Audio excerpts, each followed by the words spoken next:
All right, we're on to day 4 of Athletic Every Day. Today was a really tough day. I think my central nervous system was kind of just fried from maxing out my snatch and clean and jerk yesterday. And just motivation-wise, I really wasn't feeling it today. But, you know, in the end, I actually managed to force myself to go outside and work out. And as soon as you start doing something active with your body, your mind just starts to change. So, although the workout really wasn't as good as I wanted it to be today, I am pleased with myself and I'm proud of the fact that I was able to just get the workout done.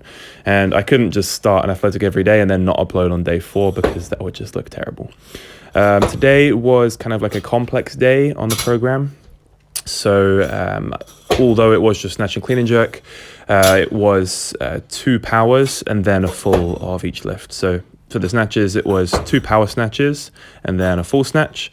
And then for the clean and jerks, it was 2 power cleans and then a full clean and jerk.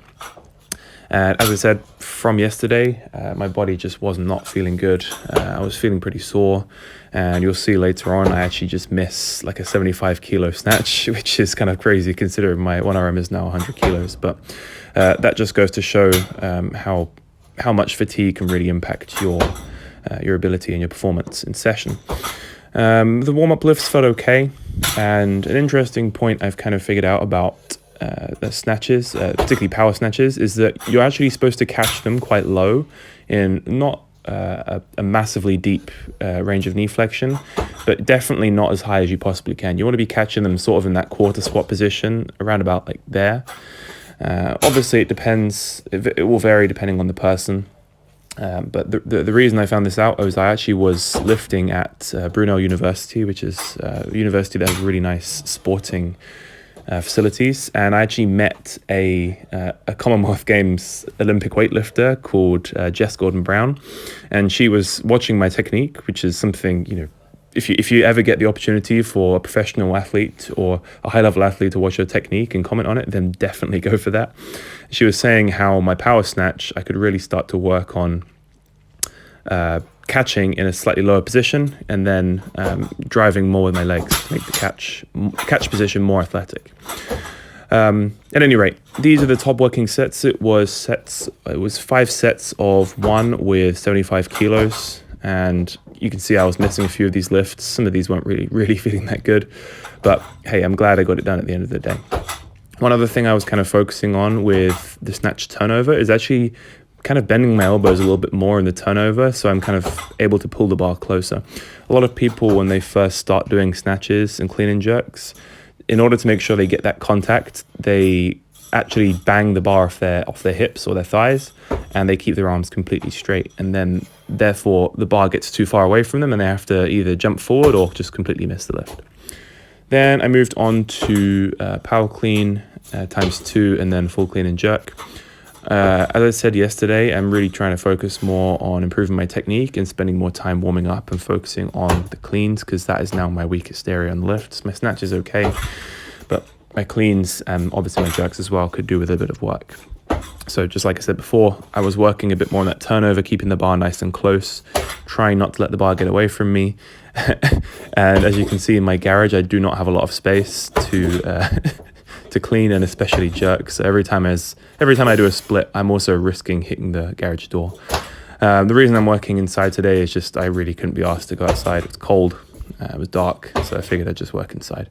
And this top set felt pretty hard. My shoulder played up a little bit on these jerks, so it wasn't feeling best.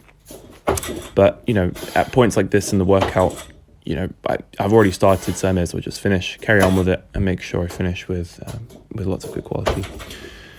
Overall, I think that the form looked okay on these. I could definitely do a lot more work on the jerk. What you'll often see is that I actually jump a little bit too close. I could jump my front foot out a lot more so that when I land, I'm always maybe splitting a little bit wider. That could also, in theory, help me to improve my number on my jerk. I think I definitely have the strength to be able to jerk over 120. It's just the technique isn't there. Next, I moved on to some snatch pulls. This was with a top set of 112.5 kilos, if memory serves. And my snatch pull technique isn't too bad. You can kind of see my elbows bending a little bit before I pull the bar into my hips. It's because I've got quite long arms. If I kept my arms completely straight all the way through the lift, I probably wouldn't hit that position. And my bar doesn't actually have knurling that goes all the way to the end. So as a result, you'll find that I have to row the bar in. But that's just my snatch technique now. Then I finished up with some push press. I always like to warm up with just strict press. I have to make sure my shoulder feels really good. My shoulders, at this point in the workout, weren't feeling particularly good. So it's always nice to get a little bit of a pump on. So just, quick set of 10 to get a good pump, especially in the rotator cuff region where the soreness usually originates. Top set here is one of the highest top sets I've ever done for push press. I've never done anything more than 80. So that's one thing that's also worth mentioning with this program. Every single workout, it's the same workout every week. You just add on a small amount of weight. It's kind of like a step loading program. It's a beginner weightlifting program. So every single week, it's like a new PR for me because it's a beginner weightlifting program. I've never done a lot of these lifts to this level before and this volume and this frequency. So every week, it's just a 2.5 kilo PR or a 5 kilo PR on the lifts. So for example, the push press, last week it was 77.5 kilos, and now on the top set it was 80 kilos. So although, I don't feel that great, the workout didn't feel too good, it is worth mentioning that this is technically a 3 RM PR, so that's also a good way to look at it, a good perspective to look at the training each time. Form-wise, I'm pretty pleased with it.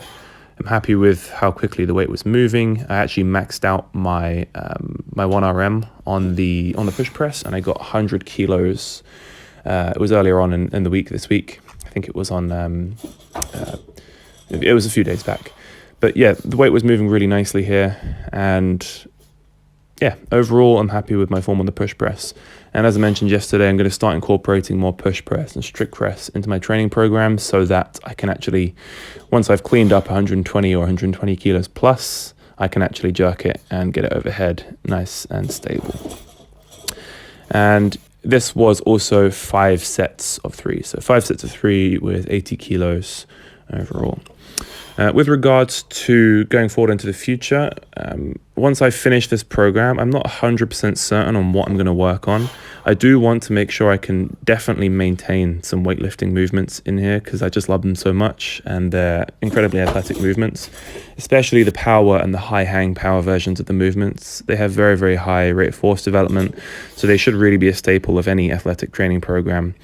Or something of that nature. But I think I want to move towards sprinting and jumping more. So, trying to get some dunks on my basketball hoop and some kind of sprinting, because those are the areas that I think I can really, really accentuate my athleticism the most. So let me know what you think, and I'll see you tomorrow.